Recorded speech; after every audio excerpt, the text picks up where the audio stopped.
Hello दोस्तों, हम आज के साइंस और टेक न्यूज को शुरू करते हैं।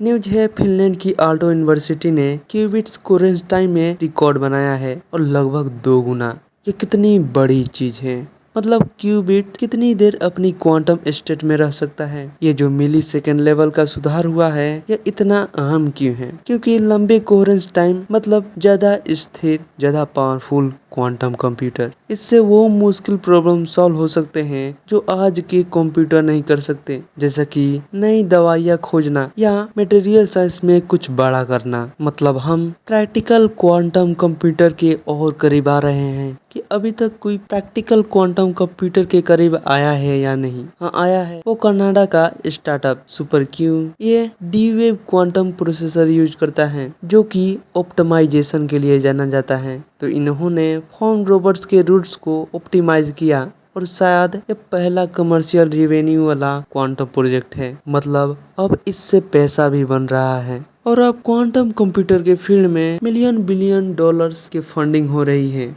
क्योंकि जो इस फील्ड में आगे रहेगा तो वो दुनिया पर दबदबा बनाए रखेगा। न्यूज है, एप्पल ने iOS 26 बेटा 4 रिलीज किया है, जिसमें लिक्विड ग्लास डिजाइन को सिग्निफिकेंटली इम्प्रूव किया है। यूजर्स के फीडबैक के बेसिस पर ट्रांसपेरेंसी लेवल को एडजस्ट किया है।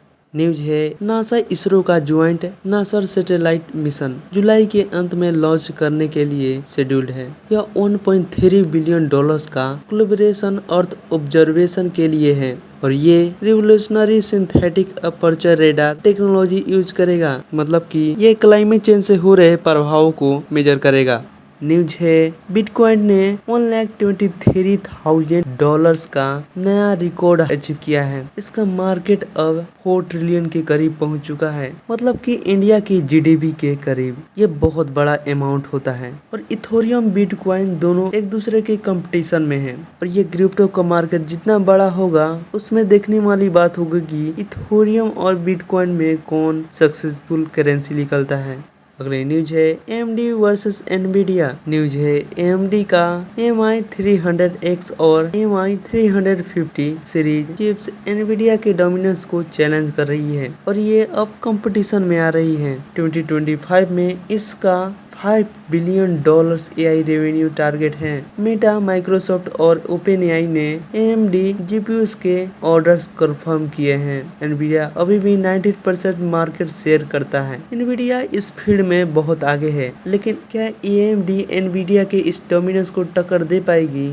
अगले न्यूज है, ओपेनएआई अगस्त में ChatGPT 5 रिलीज करने की तैयारी में है, जो कि अभी के मॉडल्स और रीजनिंग मॉडल दोनों को कंबाइन करके एक में ही करने वाला है। यह कोडिंग में बेहतर होगा और ओवरऑल ज्यादा पावरफुल होगा। हम हाल ही फिलहाल में ग्रोक को देख चुके हैं। ग्रोक भी बहुत पावरफुल है, लेकिन अब ओपेनएआई की बारी है। ChatGPT 5 क्या क्या कर सकता है, अब हमें अगस्त में ही देखने को मिलेगा। एक और quantum related news, quantum computing में एआई का इंटीग्रेशन। फोटोनिक क्वांटम सर्किट्स के जरिए एआई मशीन लर्निंग परफॉर्मेंस में सिग्निफिकेंट इंप्रूवमेंट दिखाई गई है, जो फ्यूचर में एआई को और स्मार्ट और एनर्जी एफिशिएंट बना सकती है।